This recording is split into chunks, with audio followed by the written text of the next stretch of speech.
Bismillahirrahmanirrahim. Assalamu alaikum, barakallahu fikum. Nous espérons que vous allez bien. Nous continuons notre formation Maîtriser l'alphabet arabe.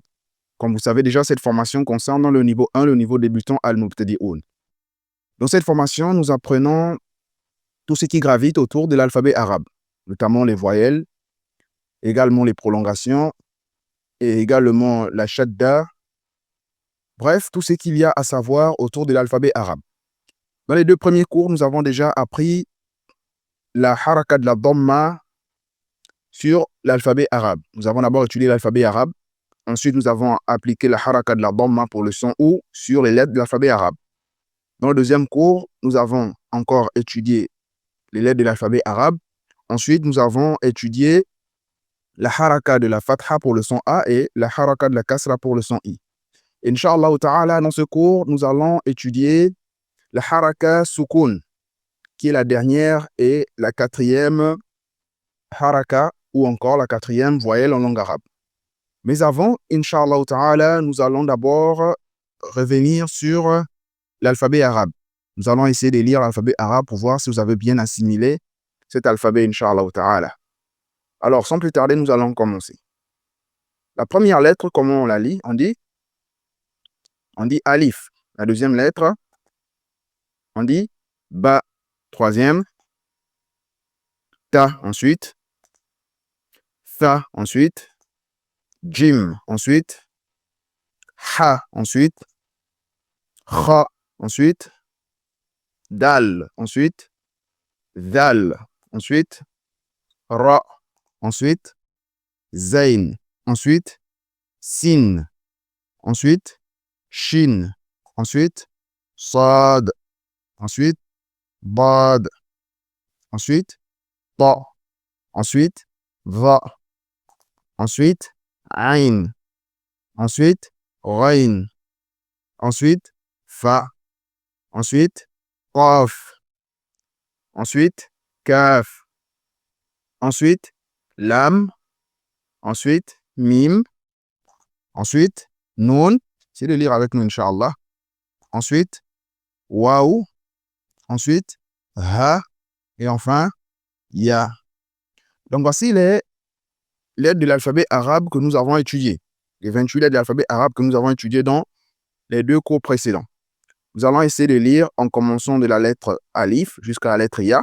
Ensuite, nous allons prendre de la lettre ya jusqu'à la lettre alif pour voir si vous avez bien assimilé ces lettres. Donc, on dit alif, ba, ta, tha, jim, ha, kha, dal, zal, ra, zain, sin, shin, sad, bad, ta, va, ain, ghain, fa, qaf, kaf, lam, mim, nun, waou, ha, ya. Très bien. Barakallahu fikum. Qu'Allah vous bénisse. Alors, on va commencer de ya jusqu'à alif. Ya, ha, waou, nun, mim, lam, kaf, qaf, fa, ghain, ain, va, ta, bad, sad, shin, sin, zain, ra, zal, dal, kha, ha, jim, tha, ta, ba, alif. Très bien. Donc, si vous arrivez à lire de ya jusqu'à alif, c'est qu'alhamdoulilah, vous maîtrisez les lettres. C'est-à-dire, vous ne maîtrisez pas juste l'ordre, vous maîtrisez également la lettre. Parce que il arrive que les gens maîtrisent l'ordre en disant sin, shin, mais c'est difficile de lire shin, sin, zain, ra.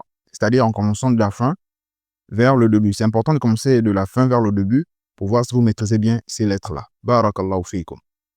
Ensuite, nous allons appliquer la haraka sukun. La haraka sukun, ou encore la voyelle sukun, est un petit zéro que nous allons mettre sur la lettre. Là, nous sommes dans le cadre des harakat. Les harakat, ce sont les voyelles ou bien les accents en langue arabe. Nous avons la dhamma, qui est comme un petit 9, un petit waou que nous allons mettre sur la lettre. Nous avons la fatha, qui est un petit trait que nous allons mettre sur la lettre. Nous avons la kasra, qui est également un petit trait, mais nous allons la mettre en bas de la lettre. Et enfin, nous avons la haraka sukun, qui est un petit zéro, comme vous voyez ici, que nous allons mettre sur la lettre. Mais avant de voir l'alphabet arabe avec le haraka soukoun, c'est important de préciser un élément. Il faut savoir que le haraka soukoun, c'est pour le son muet ou le son neutre. Et pour avoir le son muet ou le son neutre sur une lettre, il faudrait que avant la lettre qui porte la haraka soukoun, il puisse avoir une lettre qui porte soit une dhamma ou bien une fatha ou bien une kasra. Parce que le son muet, le son neutre ne vient qu'à la suite d'un son au préalable. Par exemple, si vous voulez mettre la haraka soukoun sur la lettre ta, on va dire t. Mais pour que le t puisse sortir ou bien pour que le j puisse sortir, il faudrait, là c'est pour la lettre jim, on va dire j, il faudrait qu'on puisse avoir par exemple une lettre avant qui porte la haraka soukoun.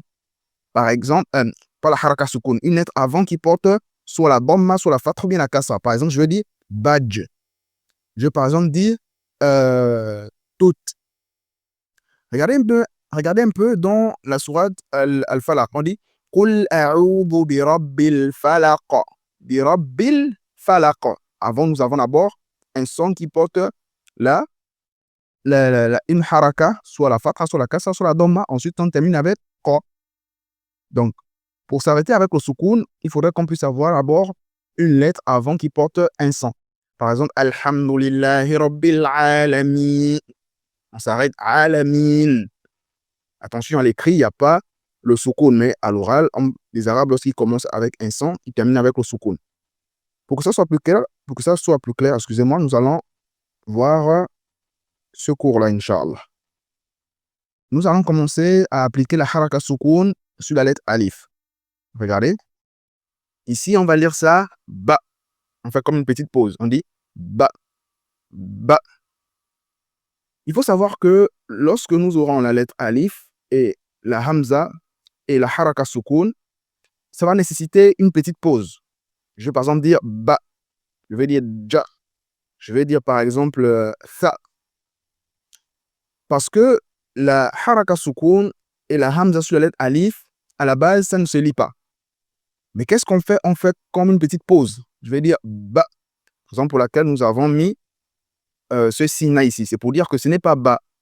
Ce n'est pas ba. Ce n'est pas la lettre ba qui porte la fatha. C'est ba. Ba. Très bien.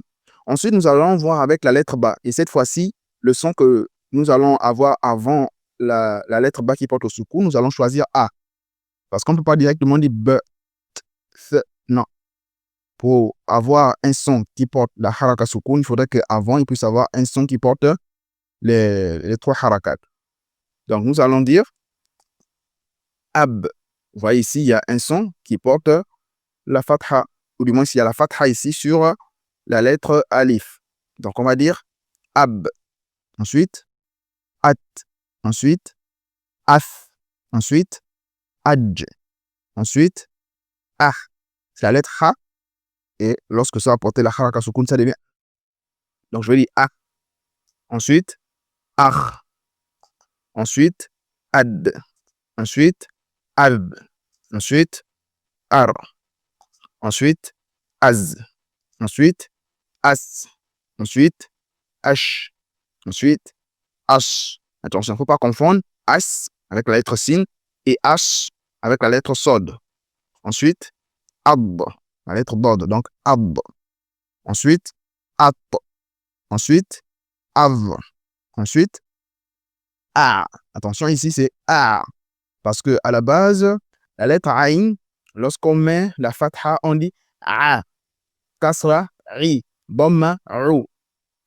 Et la lettre alif, lorsqu'on va mettre la fatha, on va dire a. Kasra, i. Dhamma, ou. Et si sur la lettre alif, nous avons la fatha, on va dire a. Et la lettre aïn, nous soukoun, donc a. A. Très bien. Ensuite, ar. Ensuite, af. Ensuite, ak. Ak. Attention, c'est la lettre kof. Donc, on va dire ak. Ak. Ensuite, ak. Ensuite, al. Ensuite, am. Ensuite, an. Très bien. Ensuite, aou. Ensuite, ah. Ah. Il ne faut pas confondre ah et a. Ça veut dire qu'on dit ihdina. Si ici, on avait le i, on avait dit ih. Mais ici, nous avons ah, ah. Et en gros, ici, c'est ah. Et enfin, aïe. Regardez ici, la haraka sukun sur la lettre ya et la lettre waou, il faut faire attention. Ça va rentrer dans une catégorie qu'on appelle al-huruf al-lin, c'est-à-dire les lettres douces. Regardez ici, on dit aou. Ici, on dit aïe.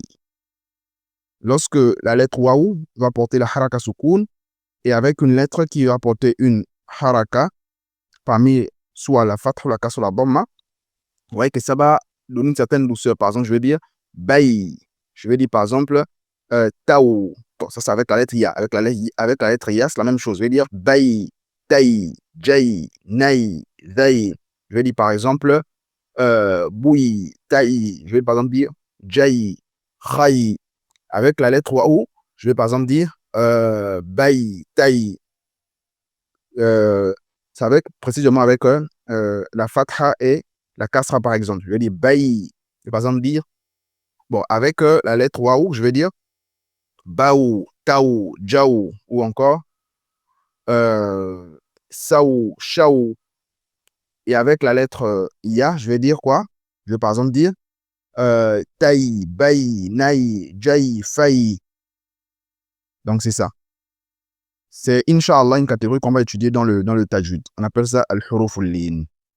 Nous allons essayer de lire encore la haraka soukoun, mais cette fois-ci, il n'y aura pas la transcription en bas pour voir si vous avez bien maîtrisé. Donc, on va dire ba, ba, ensuite ab, ensuite at, ensuite af, af, ensuite aj, ensuite ah, ensuite ah, ensuite ad, ensuite av, ensuite ar, ensuite az, ensuite as, ensuite h, ensuite h.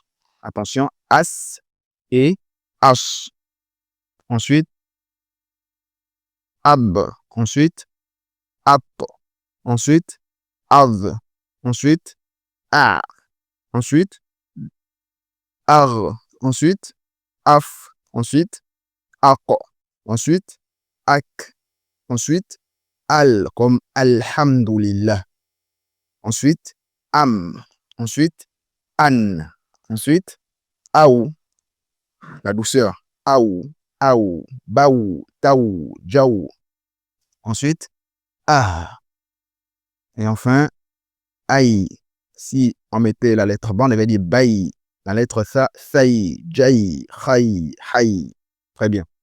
En espérant que ce cours est profitable pour vous, alhamdulillah. Fawasalna ila nihayat dars. Nous sommes arrivés à la fin de ce cours. Vraiment, pensez à réviser. Pensez à lire, Inch'Allah ta'ala. Vraiment, il faut lire. Si vous pouvez également recopier dans le cahier, pensez à recopier dans le cahier pour essayer de réviser, Inch'Allah ta'ala. Et si vous voulez que nous puissions vous envoyer ces PDF-là, Inch'Allah, on pourra rendre ça disponible sur notre chaîne Telegram. Mais pensez à réviser, Inch'Allah ta'ala. Qu'Allah vous bénisse. N'hésitez pas également de partager, de nous laisser un like, Inch'Allah, si cette vidéo vous a plu. Alors, Inch'Allah, nous allons nous retrouver dans la prochaine vidéo, toujours sur maîtriser l'alphabet arabe. Assalamu alaikum, barakallahu fiikum.